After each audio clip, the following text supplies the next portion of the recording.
Today I'll be sharing with you two ayat that belong to the same surah. They belong to Surah At-Tawbah, and in comparing these two ayat, we're going to see how Allah, in a very subtle and beautiful way, emphasizes the power of heaven, of which reward of heaven is greater. So I'll begin with the first one. This is the 100th ayah.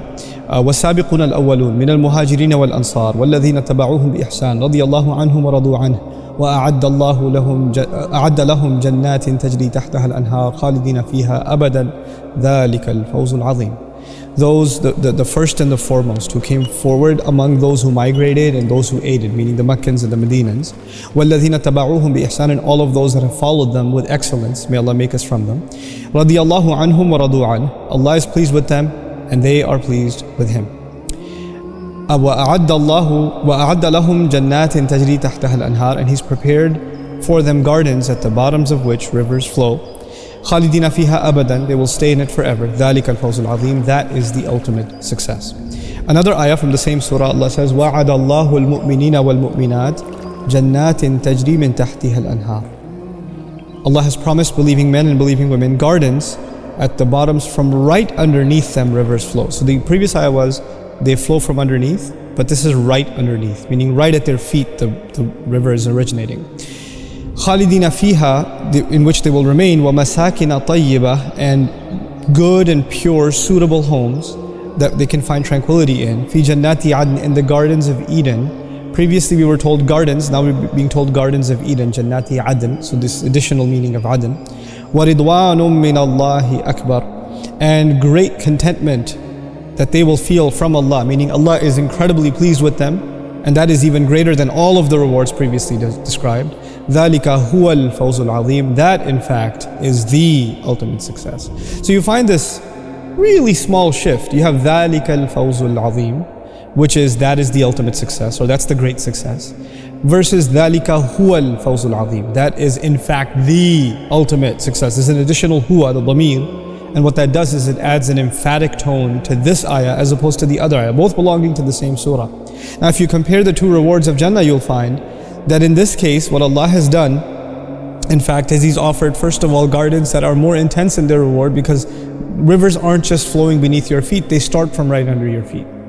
So this is actually the idea of ibtida. You're standing at the top of a waterfall where it starts, where it springs.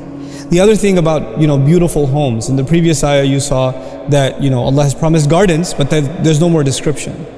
But here, and in the previous ayah, Allah did say that Allah is pleased with them and they are pleased with Allah.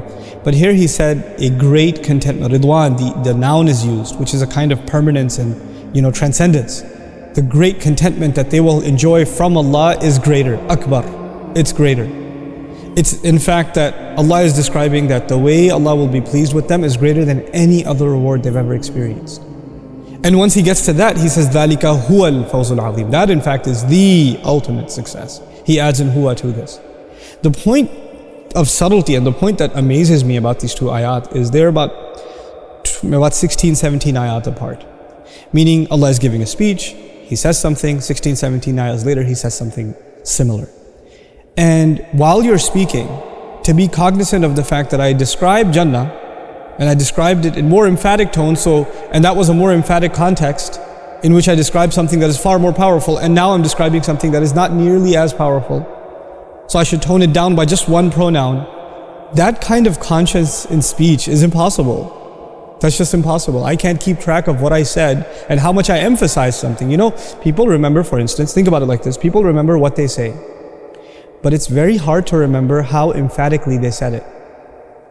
Maybe I remember I saying I was tired. Maybe I don't remember saying, man, I'm really tired.